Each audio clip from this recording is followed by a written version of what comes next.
Produk dan perkhidmatan halalan Tayyiban yang menjadi sorotan adalah sebagai reaksi positif kepada perhatian yang diberikan kepada isu-isu halal sama ada di dalam atau luar negeri. Ia bukan sahaja melibatkan produk makanan dan minuman, bahkan barang gunaan dan dalam aspek perolehan rezeki pun hendaklah juga dengan cara halalan Tayyiban. Yang berhormat Pihin Udana Khatib Datu Paduka Sri Setia, Ustaz Haji Awang Badarudin, bin Pengarah Datu Paduka Haji Awang Othman, Menteri Hal Ehwal Agama, menggariskan demikian semasa perasmian Majlis Seminar Antarabangsa Produk dan Perkhidmatan Halalan Tayyiban kali ke-6 dan Expo Antarabangsa Produk dan Perkhidmatan Halalan Tayyiban sempena persidangan dan pameran pertengahan tahun Brunei MYCE 2023 di Balai Khazanah Sultan Haji Hassan Al-Bolkiah. Juga ditekankan keperluan dan kepentingan untuk memperkasakan produk dan perkhidmatan halalan Tayyiban itu menepati kehendak syarak yang dikenali sebagai maqasid syariah. Untuk kita lihat kepada perkara-perkara ini, Seminar Antarabangsa Produk dan Perkhidmatan Halalan Tayyiban kali ke-6 juga diadakan pameran kaligrafi dan kesenian Islam. Pameran dianjurkan oleh Research Centre for Islamic History, Arts and Culture IRCI-CA dari negara Turkiye bersama UNISA dengan kerjasama Kedutaan Besar Turkiye di negara Brunei Darussalam.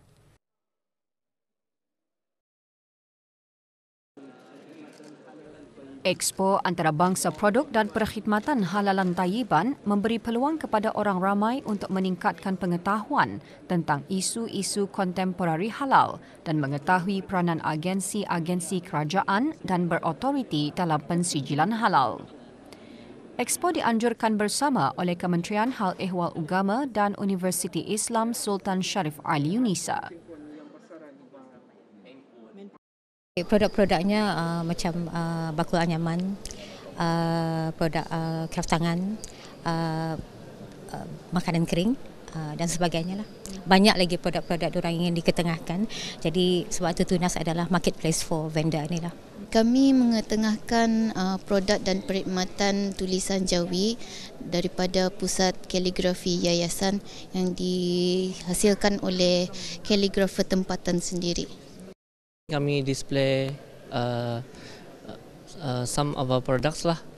Jadinya termasuk produk yang baru, produk yang dari dulu sudah ada, mungkin ada yang packaging baru sudah masa ni. Jadi itu yang kami ketengahkan di sini. Expo antara lain bertujuan meningkatkan pengetahuan tentang isu-isu kontemporari halal, mengetahui peranan agensi-agensi kerajaan dan berautoriti dalam pensijilan halal serta berinteraksi dengan badan-badan pensijilan halal dari negara-negara serantau dan antarabangsa. Mudah-mudahan lebih banyak lagi peniaga-peniaga kita ni aktif untuk memberikan kerjasama dengan membuat permohonan halal sebab permohonan adalah secara percuma. Yang dikenakan bayaran adalah sebenarnya pensijilan halal dan permit halalnya sahaja. Dan sebenarnya kalau kita ni ada sijil halal dan permit halal ni, ia sebagainya satu bonus lah untuk peniaga-peniaga kita ni kan untuk mempromosikan makanan diorang. Penyembelih dari syarikat kami memang telah diperakukan dan diiktiraf dan secara umumnya kebersihan memang adalah salah satu aspek yang perlu ditekankan. Projek Big Begawan dan The Scoop dengan kerjasama Industri Teknologi Info Komunikasi Brunei Darussalam AITI menganjurkan program Celik Digital ASEAN DLP. Pengurus AITI berkata, sesi program Celik Digital ASEAN akan membantu para peserta memahami cara menggunakan aplikasi digital dan menambah ilmu mengenai keselamatan siber dan bahan berita palsu. Sementara itu, Ketua Program Yayasan ASEAN berkata, di negara Brunei Darussalam, sesi program Celik Digital memberi manfaat kepada lebih 3,150 orang termasuk belia, warga emas, guru, pegawai kerajaan dan orang berkeperluan khas. Lebih 200 pemimpin akar umbi dan kaki tangan kerajaan menghadiri sesi ASEAN DLP.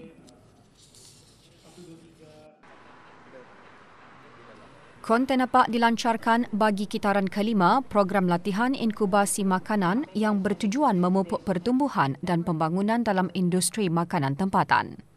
Container Park ialah satu inisiatif di bawah DARE yang berfungsi sebagai platform untuk usahawan makanan bagi mengesahkan produk mereka dalam suasana pemasaran sebenar.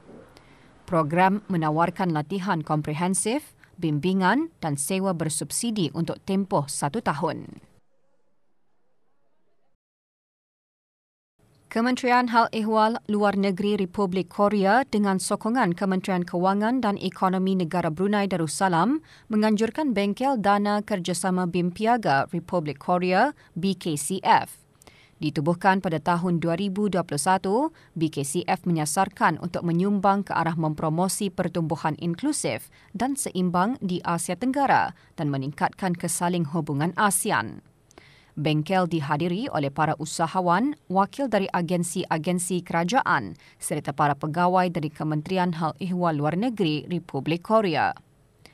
Ia bertujuan meningkatkan kesedaran mengenai BKCF dengan menyediakan maklumat komprehensif mengenai dana serta memberi bimbingan mengenai bagaimana untuk mengembangkan cadangan projek yang lebih baik untuk dihantar bagi pusingan BKCF seterusnya.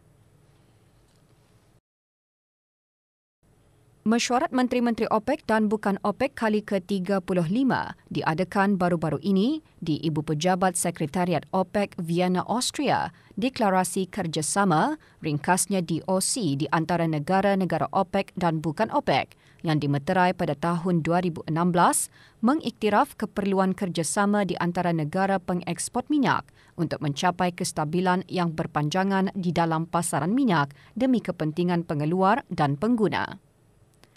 Mewakili negara Brunei Darussalam ke mesyuarat tersebut, Yang Berhormat Pihindatu Lala Raja Major Jeneral Bersara, Datuk Paduka Sri Haji Awang Halbi bin Haji Muhammad Yusof, Menteri di Jabatan Perdana Menteri dan Menteri Pertahanan kedua.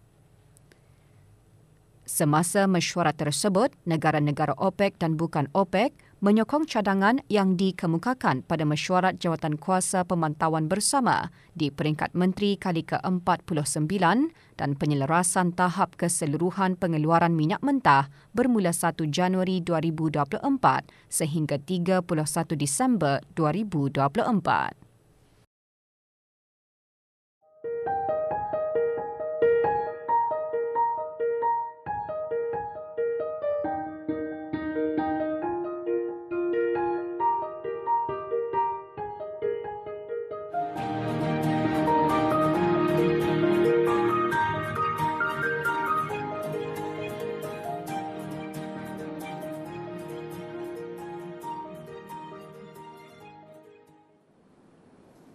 Dengan menggunakan sos pedas yang dihasilkannya sendiri, sebuah kedai makan yang diusahakan oleh Dayang Ida Nur Hafiza binti Haji Mat Nur menawarkan pelbagai menu makanan yang unik dan menarik. Antara yang menjadi pilihan pelanggannya, creamy buttery hot spaghetti. So kami punya ni padas sama ia macam ada sort of cheese flavor macam tu, terasa macam creamy apa semua tu. Itu banyak orang minat. And then bukan itu sahaja, padasnya tu bukannya padas cili sajalah, macam pasal ia punya sosnya tu dibuat dengan itulah kami punya resepi yang sendirilah. Lepas tu ada jual lagi kami kira itulah macam makanan-makanan lain. Kami menggunakan sos-sos kami tu kami jadikan dorang macam twist. Macam kalau kita ni tahu chicken burger, kami twist okey spicy chicken burger tapi bukannya chicken burger yang padas biasa saja. Kami bagi pakai sos kami supaya ia nampak macam itulah menarik sama uniklah dan nyaman jual. Dari segi cabaran, Dayang Ida Nur Hafiza mengongsikan semasa penularan COVID-19 banyak memberikan kesan kepada syarikatnya. Namun beliau berharap agar syarikat Eats Hot dapat terus berkembang dan menjadi pembekal sos pedas yang ternama bukan sahaja di dalam malah di luar negara.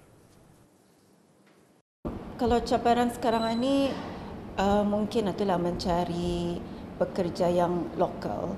Pasal mencari pekerja lokal yang berpengalaman dan itulah mempunyai potensi untuk menjaga ataupun menguruskan sebuah restoran lah juga. Tapi kalau yang macam yang paling diingati pada Banar waktu COVID lah. So macam banyak plan kami terkendala dan tapi itulah macam pelan-pelan kami alhamdulillah dapat menyelesaikan semua.